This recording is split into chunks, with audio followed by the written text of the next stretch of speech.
Heyoka here, and today we're going to be talking about home birthing. So, you've perhaps found out you're pregnant, congratulations, and you're thinking of home birthing, or maybe you're just learning about the topic or are curious.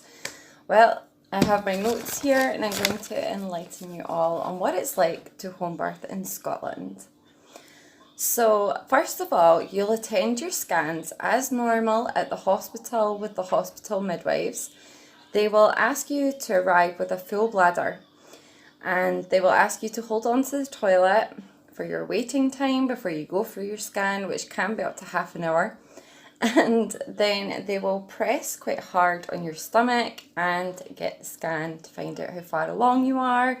As the months progress, you'll find out if you're having a boy or girl, or perhaps you'll keep a surprise, and so on and so forth. However, if you're choosing to home birth, your care during pregnancy and after pregnancy will be by a home birthing team. Now, I found that the midwives from the home birthing team are absolutely fantastic. These women can handle any situation. They really know what they're doing, and I am so happy that I can share with you the information that I've gained through having 2 home births, and both of my experiences were very, very different.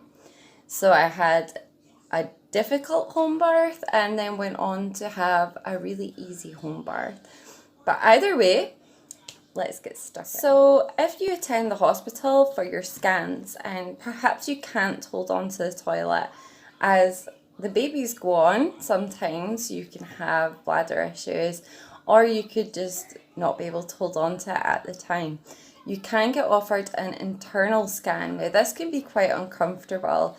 They have a unusually looking tool that takes an internal scan through the vaginal canal. So if you can't hold the toilet, don't worry, you will still get your usual check over and find out how Baba's doing and whether there's more than one, because that can happen too. So if you're having a home birth, you're going to meet your home birthing team. Now, they will want to come out to your home, and you will see them regularly throughout your pregnancy and also after birth as well. There's a really good after care in place. Now, when your home birthing midwives come out, they're going to ask you how you're coping with sickness and with heartburn throughout your pregnancy. They're going to take your blood pressure. They're going to measure your bump as well. So they'll measure from your mid-waist right the way down to your pubic bone. And this is just to keep track of baby. And if your bump's looking a little bit small, they might want to make extra appointments just to keep an eye on that and see how you're progressing.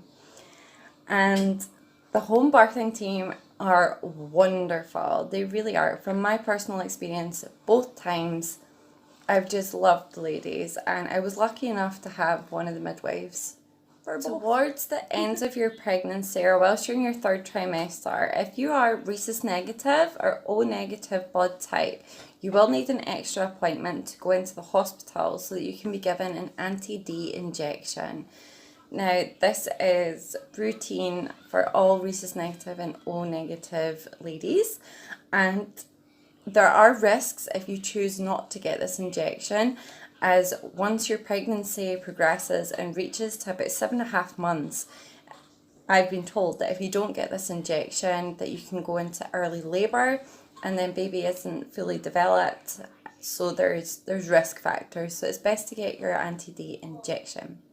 But during pregnancy, besides all these routine checkups and appointments, you can go for a doula. Now, a doula is a paid professional that will come and get to know you throughout your pregnancy, and then will act as a birthing partner throughout your labour, because not everyone has baby daddy there. They might not be close to family. They might feel uncomfortable with friends being there. So if you're not 100% convinced that you'd be comfortable with just the midwives from the home birthing team, you can hire a doula as well. And usually doulas will have access to, or they will rent water pools or for water births.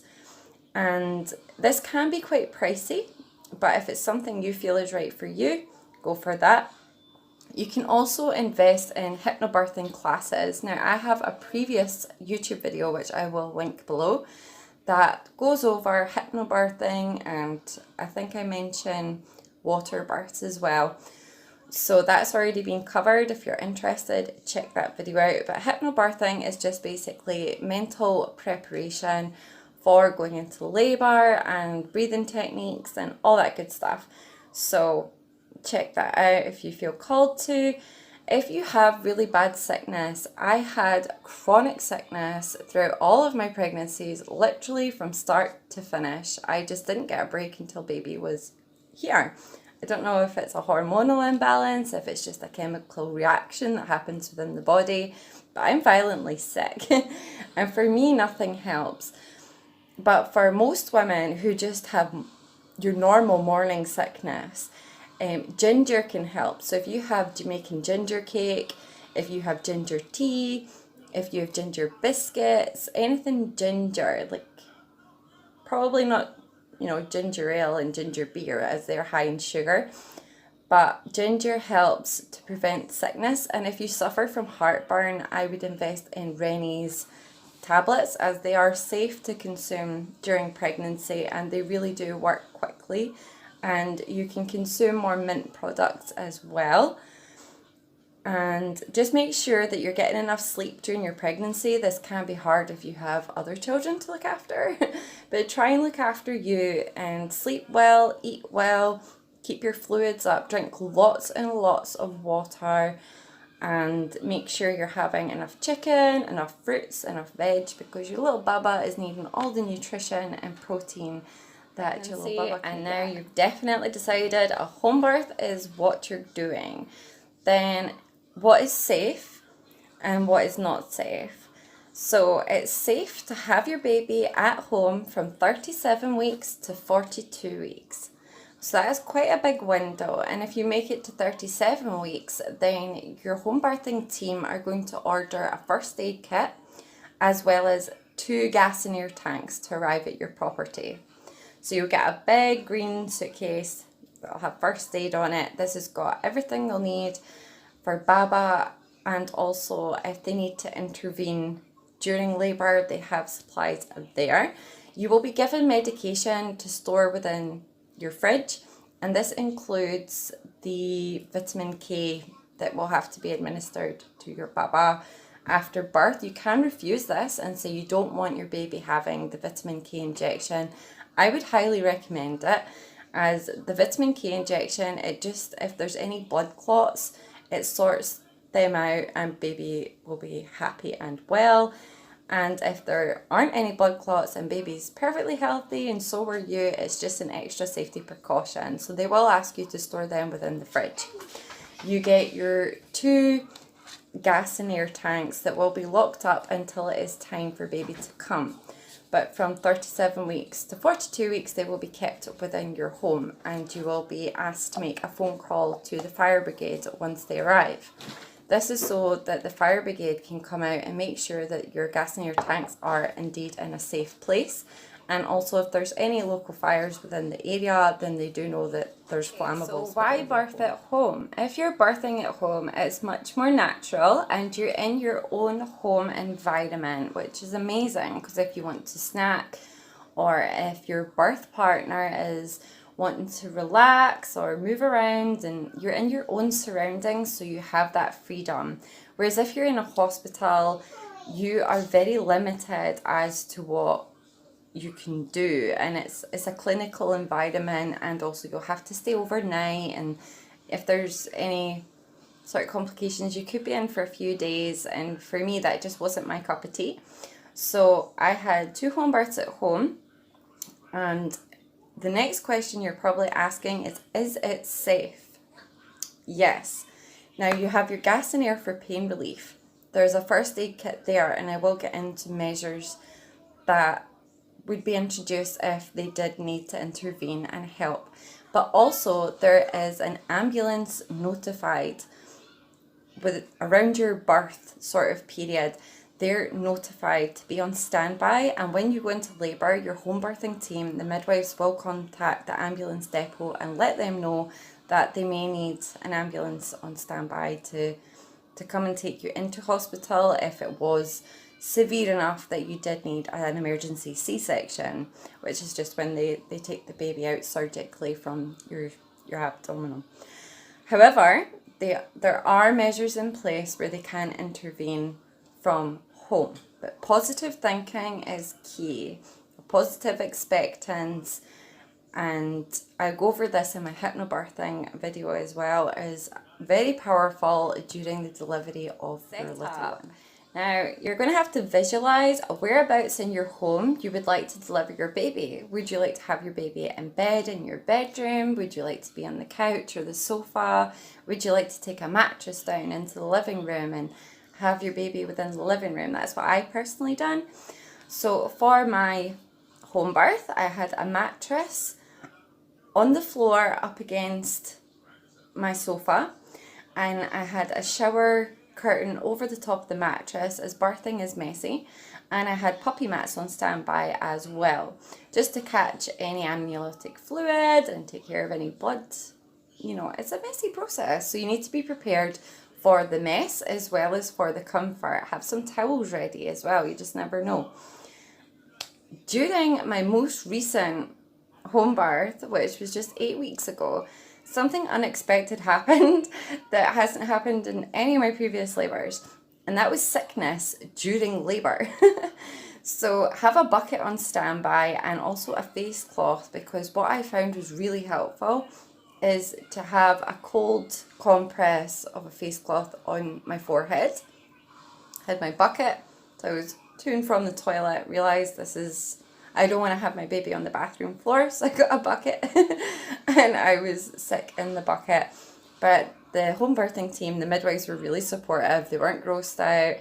My Divine Masculine was amazing. And also for back pain, my Divine Masculine was really, really pushing hard into like my tailbone, above my tailbone, lower spine. This helped tremendously through the end of my labour, through the crowning stage.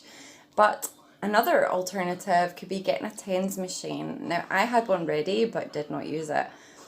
A TENS machine is basically, it's got 4 pads on it that you place on your mid-back, and this helps you feel in control of the pain.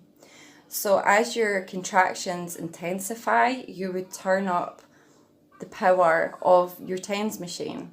So then this way you're feeling in control. And I have been told by women who have used it during their labours that they actually forgot it was even there or it was on. It was just like a natural, this is with me, this is pushing me on. And then after their baby has arrived, they've been like, oh, what's that? I forgot all about the TENS machine. But that's really good for back pain also. If you have went for a water birth, you will have your pool ready. And again, if you watch my previous video, I do go over that a little bit. And so that could be planning where your pool's going to be set up, and planning, you know, how you're going to manage your contractions. Will you be in the pool from the start, or do you think you'd have a long labour, so you do your contractions on a birthing ball and then move into the pool when it was time to have the baby? A birthing ball is another option. So on a birthing ball, you are going to move in a figure of 8. You're going to swing your hips around in a figure of 8 so that your baby can safely move into position. You're not going to bounce, as this is dangerous. And I know that it's in films and you see it on the TV. Bouncing on birthing balls is a big no-no. So my advice for the gas and air as well is save your gas and air for crowning. So many women, especially first-time mums, will use the gas and air for their contractions. You don't want to do this because it tires you out, and then you do not feel the effects of the gas and air when you are crowning and labour has been intensified. You need to save your gas and air for when baby is crowning, when the head's coming out. There's pros and cons with the gas and air. I love using gas and air for crowning at the end, and you can have a mask and breathe in deeply. However, I use the mouthpiece there's a really hard plastic mouthpiece that comes along with your gas and air that you can really bite down on, because for your contractions, again, previous video in hypnobirthing, you can breathe through it, do all your breathing techniques, your positive affirmations, have meditation music on, have an incense lit, just really feel comfortable in your own environment and manage the contractions that way. But then when you are crowning and baby's head is coming out, all your hypnobirthing is going to go out the window, and you're going to be in a primal, there's no turning back, this is me state. So in the back of your mind, remember that you can do this, your body's designed for this, that baby is on baby's way, can't wait to meet you, make it happen. And don't breathe fast. Even if you're in panic, the pain will be something. So don't breathe fast, as this will raise your blood pressure. Now during crowning as well, the home birthing team will be keeping tabs on not only your heartbeat, but baby's heartbeat. So this is why it's important not to hyperventilate and not to breathe fast. Don't let anxiety take you over. Again, previous video. But when it comes to crowning and baby's head coming out, if you use, if you use your gas and air with the hard plastic mouthpiece, you can really bite on it and bear down and, you need to growl through, or I found this anyway with all my labours. At the end, I had to growl through, really biting on the gas and air and then, and really bite in, and this really helped and quickened the process of Baba coming. And there is a slight con, and that is with the gas and air, it can make your mind and memory a little bit foggy of the very end of your labour. But then this could be a good thing as well. And at the end of your labour, the home birthing team will actually have a mirror ready. It's a little hand mirror that they will place in an angle so that you can see baby coming into the world, as well as your partner, if your partner is, say, behind you and not at the action end. So I love that, because then, you're in the pain, and then you just hear a friendly voice going, oh, baby's head's coming. Do you want to see? And then you open your eyes and you just see your baby being born, and it's lovely. So that would be my advice, is save the gas and air for. So just remember that you can do this. You can make it happen, and you will. Okay? And what happens if the placenta after birthday is not coming away properly? They can give you an injection in the leg. I'm not going to lie, this stings. It's a very stingy injection, and it can cause sickness. It triggered my sickness right off again. But this loosens the placenta and makes it all fall away. Because the last thing you want is to still have a placenta attached. Perhaps it would burst, and you don't want any mess up in there. So if they do say to you, your placenta isn't coming away naturally, we have to give you an injection to release the placenta, it's safe, it's fine. I've been through it. It does sting when they're giving you it, but it works really quickly and effectively. Within 20 minutes it was out, whereas for the previous hour, and I was trying to push out my placenta, it just wasn't coming. They were tugging on it as well. It was quite stuck. That was my most recent labour. So to have the placenta come away correctly, sometimes they do need to give you an injection. Now, what happens if there are complications during your home birth? Not my most recent home birth, but the one before.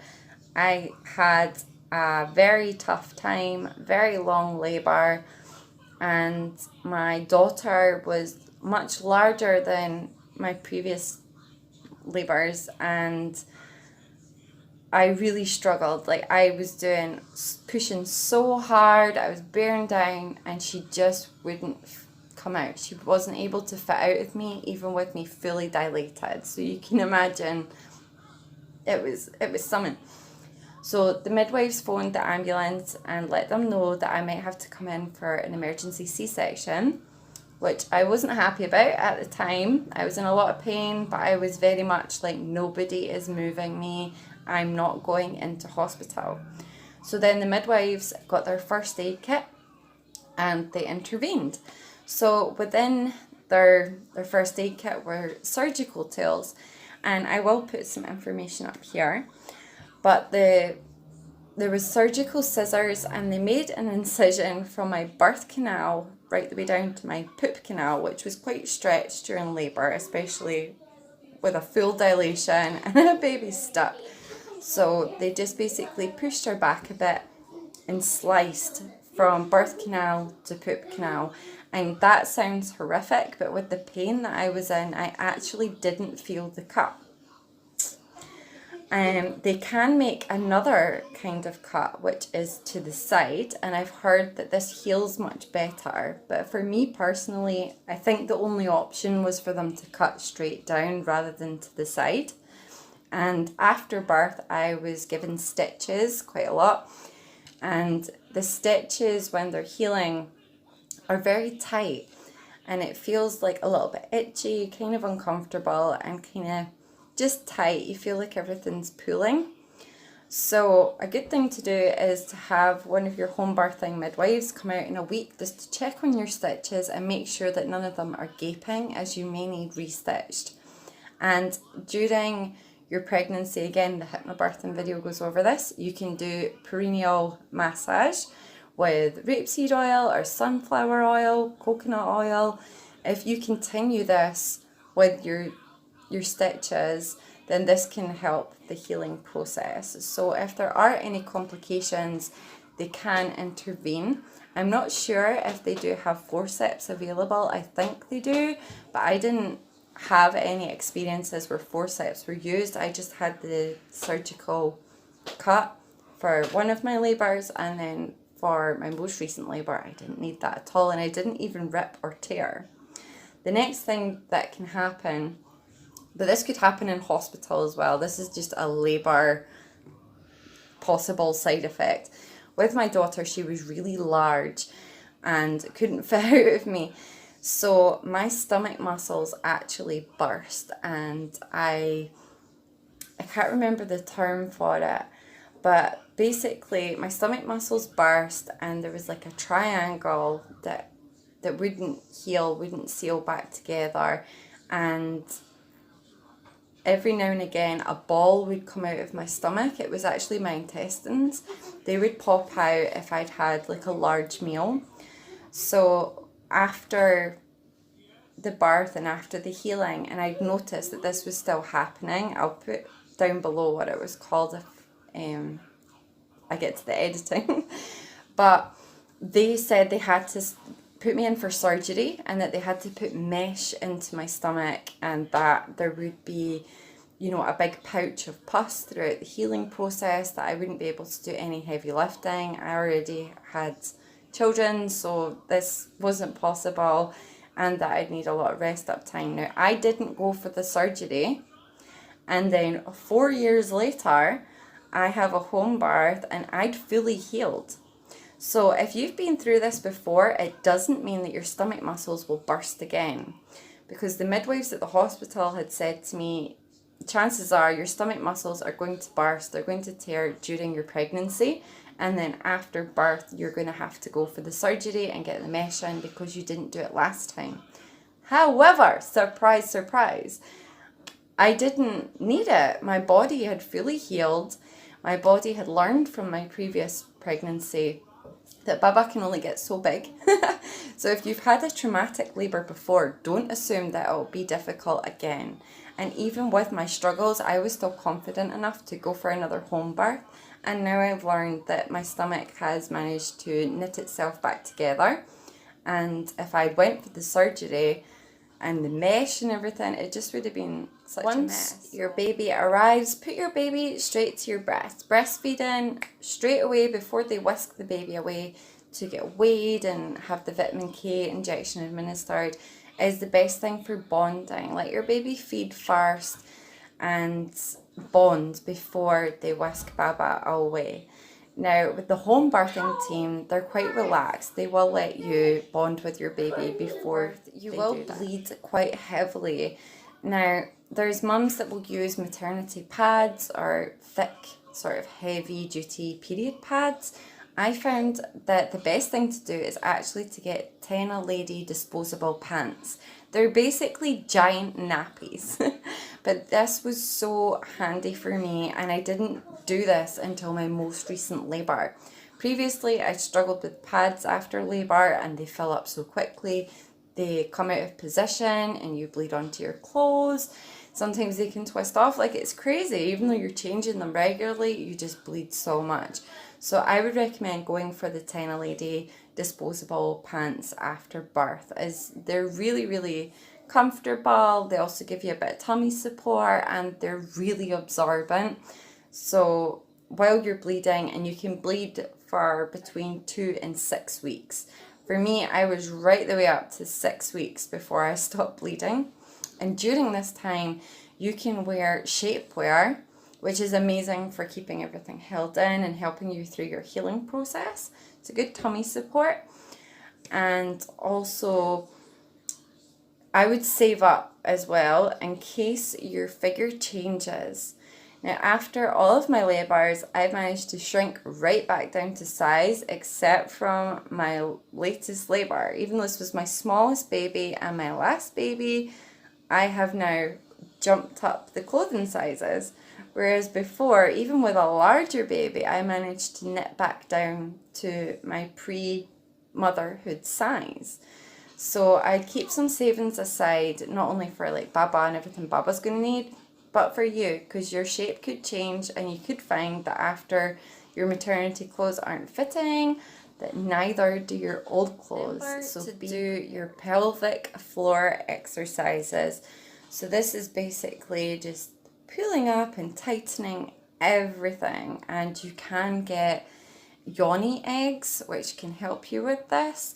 It can be uncomfortable to start with, but for the first 6 weeks, I would highly recommend your pelvic floor exercises of just clenching, pulling those muscles back together, as you want everything knitted together, nice and neat and tidy, you know, so that afterwards, the aftermath is healed. You want to see the end of the 6 weeks like you're brand new, and then this way you can just dot about and get on with things.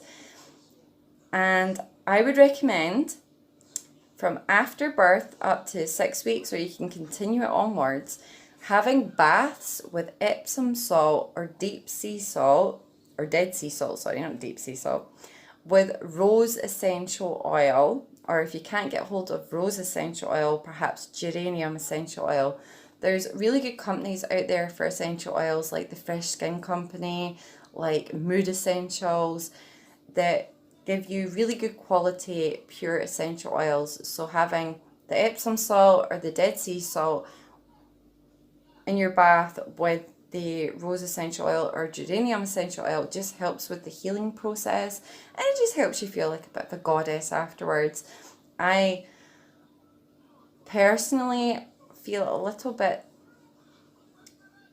deflated and like ooh after labor, and I found that having the salty rose infused baths just made me feel feminine and, you know, looked after and good again. And again, for your stitches, rapeseed oil, coconut oil, or sunflower oil, you can use these on your stretch marks as well. There is also a product, I think it's called Lanisol or Lanisoa. I don't know. I'll put an image up that's really good for cracked nipples, but I also found that this works amazingly on stretch marks.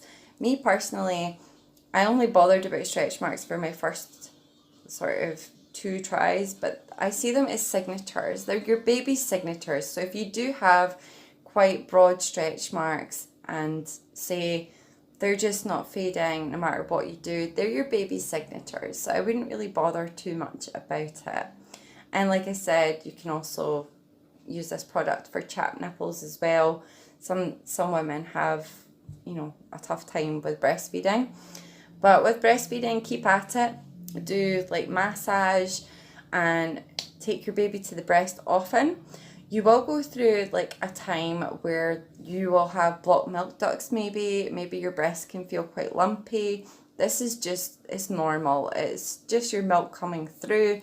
You're going to get your hind milk coming in, and it does work its way out. It will be uncomfortable, but if you stick with it, then you'll get back to feeding without feeling it, and it's really good for baby and breastfeeding. Really drinking fennel tea is really, really good for your milk supply as well. However, you cannot drink fennel tea when you're pregnant. It's okay when you're breastfeeding, but it's not recommended when you're pregnant. And just remember to keep up those fluids, keep up your nutrition, keep up, eating and drinking well, get those fruits and veg in, your seeds, your nuts. Really enrich your diet so that your baby is getting the most nutritious milk that is available. And sorry, I'm looking at my notes as there is quite a lot that I put down. Breast pads. You will need loads of breast pads as well, as you will leak a lot. For me personally, I found with every baby that I breastfed, when I feed from one, the other one will start spraying. And if my baby is fed and happy and well, and I'm in a supermarket, say, and I hear somebody else's baby crying, for some reason, my breast will express. Like, they'll just spontaneously start releasing milk. And this can happen at random as well. So be prepared with plenty of about how your shape can change and how you may need a whole entire new wardrobe. A good thing to buy would be onesies. They're like those big, thick, jammy outfits with the hoods, the big, thick onesies. Or if it's summertime, maxi dresses. Just loose clothing until you get to know your size or until you can go and get your new wardrobe. That would be my advice. So this video is basically for you mamas and looking after you. I will do another video on your baba and your first 8 weeks with baba and what to expect, and my experiences. Obviously every baby's different, but I will do another video that is more baby focused. But after your baby is here with you, you may want to not wear makeup or only wear eye makeup. Now the reason for this is your foundation, bronzer, concealer, blusher, whatever, it can print. You will find that as you're burping your baby's head is going to be against your face, and you don't want your baby having, their skin is so sensitive, and you don't want your baby having a reaction. You don't want your baby wearing makeup. And if they have things like cradle cap or dermatitis, this can really worsen if there's makeup in the way. And also, if you have lippy on, you can't give your baby kisses. So I'd stick to eye makeup or no makeup at all, which can be hard for some women, but you just have to put baby first. And don't hold your baby all the time. And this can be so hard if it's your first, and I get that, but a needy baby is a greedy baby. And if you're teaching them that it's okay to be held all the time, they will take that and run with it. They will want held all the time. And then you can find that your baby is then unsettled when you want to do housework or you need to get on with things. You may find your baby is fed, nappy changed, bathed, clean clothes on, happy and well, and falling asleep in your arms. But as soon as you place them in their Moses basket or bassinet, they'll be up straight away. And this is because they're being held too much and they're used to being in your arms or being strapped to you in a carrier. So from birth is the best sort of birth onwards. You need to kind of, if baby falls asleep, place them in the Moses basket. Because it just stops that cycle of you struggling then to get things done, especially if you've got other children as well. You need to be able to move around and have you time and have time where you can go for a bath and go for a shower without baby giving baby daddy a hard time or being unsettled, and then you feel guilty and you just struggle to look after you. You have to look after you, so don't let your baby become a needy, greedy baby.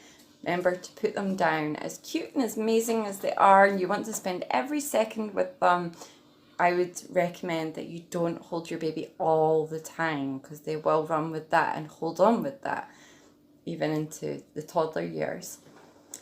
So the next thing would be contraception. I'm going to quickly go over that. So you can go for the pill. You can go for the jag, you can go for the coil. For me personally, I went for the implant, and one of my midwives from the home birthing team met up with me at the hospital for my checkup after delivery, and I had the implant inserted into my arm. And first they give you an injection, which stings so much. They give you this injection so that your arm will go numb, but before it goes numb, it's like bee stings, it's quite burny. And then they basically, it's like they just shoot in this like rod. It'll feel like you have a sewing needle trapped in your arm for the first few weeks. It'll be really, really uncomfortable, and you will notice it all the time. It bruises up quite badly, and you will need paper stitches over it as well, which can be a nightmare to come off. Mine were stuck quite bad. So even though I was soaking them and I was doing the oil and I was trying to like lift them when it was safe enough, you have to keep them for, I think it's a minimum of like 3 or 4 days. But I was trying to loosen them over a 2-week period and I couldn't get them off. Luckily, I called up, well, I was getting visits anyway from the home birthing team. That's another thing, aftercare. Your home. Excuse me, your home birthing team, so much talking, will come out for visits for 14 days after you have your baby. It doesn't mean it'll be every day, but like every few days, maybe every 3 or 4 days, you'll see one of your midwives from the home birthing team. And for me personally, after the implant and the paper stitches were done, I couldn't get the stitches off myself. They didn't dissolve, so my home birthing midwife very kindly took them off for me, so that was really nice. But I would highly recommend the implant. The pill is effective, but you have to remember to take it, and I just feel that with the coming on and off for your period cycles, it's quite iffy. You could end up pregnant again. There is the jag. I found on the jag that my hormones went out of whack. I also swelled up a bit, put on kind of a bit of weight, and my mood swings were altered. There is the coil. I've not played with that, but the implant I've found amazing, and it lasts 3 years. So I'm covered for 3 years. I'm good. Now, what happens if you're breastfeeding and you're not getting periods? This can happen, and it's normal. So some women, they'll breastfeed and they'll get their period cycles again after birth. For me personally, I don't bleed for 2 years with the breastfeeding. So I will breastfeed my baby until, it's weaning stage, between 5 and 6 months. You start introducing solids and juice and boiled water. But my babies have needed to breastfeed for nap time and for bedtime. They would not sleep without being fed, and then this meant that for 2 years I didn't have a period.